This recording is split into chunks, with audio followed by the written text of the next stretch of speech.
Hey everybody, welcome back. I wanted to start off the video with this really exciting ovulation. This is a pastel Mojave clown double het MJ Xanthic pied bred to an OD blade pied double het MJ Xanthic clown. So if she does produce any Xanthics here, these would be the first MJ Xanthic clowns that I've ever produced. Um, Comment down below if you've seen one, but I don't know if I've ever actually seen an MJ Xanthic clown either, so that might even be sort of a first, especially with the 4 different codoms in the pairing. So she is ovulating right now. I'm really excited. I don't expect a huge clutch out here because she wasn't a giant female, but if I get 6 eggs, I'd be really happy about that. Obviously, I have the potential at a triple recessive, but hitting an Xanthic clown, an MJ Xanthic clown would be fantastic. I would love to see what that snake looks like, especially if I hit any of those genes in there, minus the pastel. I don't know. Pastel might be okay in the Xanthic clown, but I'd like to see OD, Blade, and Mojave in there. But yeah, I mean, that's, if you can see that right there, see how swollen she is right there in her midsection in the back and the top of the screen. That's what an ovulation looks like when you do catch it. So should expect her to start shedding hopefully in the next week or so. This female, this Wookiee butter clown, as you can see, she is deep in shed. This is a pre-lay shed. So, within a month, she should be having a clutch of eggs. Really exciting babies, potentially Wookiee butter, cypress, leopard, black pastel, red stripe, possible redhead clowns, which are really cool. And this clown pied head albino had the same pairing, and she's going in the pre-lay shed too. Same male, black pastel or red stripe, leopard, cypress, possible redhead clown. So hopefully get some nice clown pied combos there. This girl, she's a mahogany clown bred to the same male. She should be ovulating here soon as well. She didn't get to that point yet. But those are the exciting clutches I have coming. I'm really glad to see that clown double het MJ pied female go. It was a really clutch I'm really excited about. So I'm excited to see where that heads to. Again, she will be for sale once I do, once she does lay that clutch. This is my best MJ Xanthic snake. I will probably be releasing her. I've debated whether or not to keep her as like a pet, or release her. She's laid 3 clutch. This will be her 3rd clutch. She's due to lay here next week. She is beautiful. She's like the perfect example of a lightning pied, an MJ Xanthic pied. Beautiful coloration, never browned out, has really nice silvery tones to her. But she laid a clutch for me, I think 3 years ago. And then she laid a clutch for me last June in 2024. And this clutch is due here at the end of May. So she actually laid 2 clutches for me within 12 months and gets back up to size very fast. Great eater. So I'm excited for that clutch. She laid 10 eggs last year. From that clutch, I would be making lightning pied het clowns again, the same clutches I made last year. So hopefully those come out. And I get good odds again. I think last year, I think she produced 6 lightning pieds and 4 pieds. And I believe 3 or 4 of them tested positive for clown, the lightning pieds. So, if I get odds like that again, I'd be really happy. But I wanted to show these Ultrapieds that I have. They're all OD Ultrapied combos. I have 3 of them available. They haven't sold yet. They were born in March. They came out of really tiny eggs. They all hatched at like 40 grams or so. So I had to feed them really small meals at the start of their lives, because obviously you can't feed them big meals when they're that tiny, and I didn't want them to get hurt, taking a bite from the rodent. But they're all over 110 grams or so at this point. They're eating like pigs. They've taken mice and ASFs from me. But they're all on sale now. So, I mean, OD Ultrapieds are sort of the go-to combo. It looks like some of these might actually be in shed too, so that's not very helpful in terms of showing you their colors. But OD Ultrapieds are sort of like the preeminent Ultrapied combo. And these 2 of these males have something else going on in them.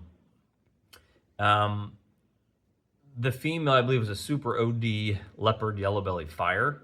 The dam to this clutch, and the dad was an Ultrapied. She was a pied head ultra male. So I think these males are like ODYB fire. So that would be this guy right here. He has a really cool pattern. Nothing on the saddles, just those bright orange spots, and that really cool funky looking head stamp. And this is the other male. He doesn't have the funky head stamp. He has like a more of a normal to out one. I think he just might be the OD fire. Potentially yellow belly, I don't know. There's not a whole lot of pattern there. As you can see, it's just like the tip of his tail. But really, really cool colorations on them. They should retain some really nice colors as they age, having the OD in them. But the Showstopper here, I think, even though I think she's the least genetically diverse snake, is this female OD Ultrapied. She has such an amazing amount of color on her. Those colors really pop. She's a really pretty snake. The patterning is even really cool as well. She might have leopard going on in there. I'm not positive, but she is just straight gorgeous. She's a snake where, even though I'm, getting out, I thought about, how many snakes do I want to keep? Do I want to keep any? She's one that I thought, like, if I didn't get a good price for, is she's just something worth keeping? Like, do I keep a lightning pied, and do I keep an ultra pied? Do I keep a clown pied, like one of each? Because I kind of liked the pied combos. I even thought to myself, if I produce a triple recessive lightning clown pied this year, do I keep it? Just for my own intents and purposes. But this snake's just absolutely killer. So all three of those snakes are currently for sale on Morph Market. I think the males are down to 1,000 and the females are around 1,500. If you guys were interested in those, take a look. They're, really the only other OD Ultrapieds are up around $3,000. So I'm like, obviously extremely aggressive with the pricing on them. But I wouldn't be sad if that female didn't go. So like, what my idea is, like, I have these 4x2s, and they all stack. So like, they're one nice stack. And I thought to myself, do I just keep these four? Like, my boa, I have a Doom Rolls boa in here that's pretty big that I'm probably going to be getting rid of.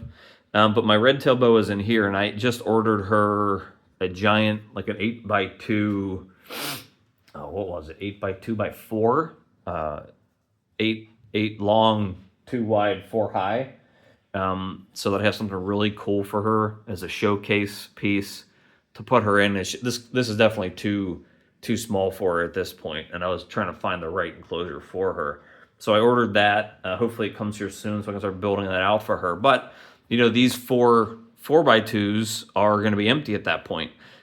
So I have thought to myself, do I the animals I like the best, like that lightning pied female, if people don't want them and they're not willing to pay, a good value for them, is it just something I keep? And, these are snakes that I've had for a while, snakes I raised up, or even snakes that I produced. Do I just keep them and, if, to have for myself, just as my legacy in the business? Do I keep them to kind of show people how cool the different ball pythons are when you get all these different crazy genetics in them? So I've thought about that, and those 4x2, in case you didn't know, if you're using it as like if you have a pet ball python, a 4x2 enclosure is like the perfect size for a ball python, I think. It's not too big for them. It's definitely gives them enough room to move around. I believe this one's a little small, so I think this is a foot tall one. So I'd only put a male in there because males typically stay a lot shorter. These ones are, I believe, 18 inches tall, the rest of them. So like, if I kept one male and 3 females or whatever, I could keep them in those and they'd be very comfortable in there for the rest of their lives. They all have belly heat, nice big giant belly heat pads in them. So I might decide to do that. I'd even need to put lights in them because they didn't come with lights. They were from Reptiles Express. So I really don't know. I guess it's their brand. But they didn't come with lighting in them, so I'd have to install like LED lighting in them, which is not a big deal. So I might do that if I like again, this lightning pipe female. I mean, she's just the perfect example of an adult snake that looks better or looks just as good as the day when it was born. And she's huge. She's like a 2,500 gram snake. That's with her laying eggs 2 years in a row. She has a beautiful amount of pattern as well. Like, she's not high white, which is, you know, what you're looking for sometimes in pieds. So she might be a snake I just hold on to if nobody's, you know, I might put her up on Morph Market and see what I can get. And if nobody wants to pay a high price for it, might be something I keep. So we'll see. You know, there's a lot of ifs, ands, or buts going on with all this stuff. Again, the Black Axanthic Hypopide project. I have my video from last week showcases all of them. That's still for sale for a pretty aggressive price, I would say, like 15 grand for all 7 snakes. It's a 1.6 group. They're all ready to breed. So take a look at that video from last week if you haven't. But that's it for this week. Hopefully, maybe this time. What day is it? Today's the 13th. Those eggs probably will not drop by next week. They'll probably be like a week and a half, 2 weeks out before I get those eggs out of her. So that'll be like 2 weeks from now that I have that video. Yeah, we'll see you guys next time.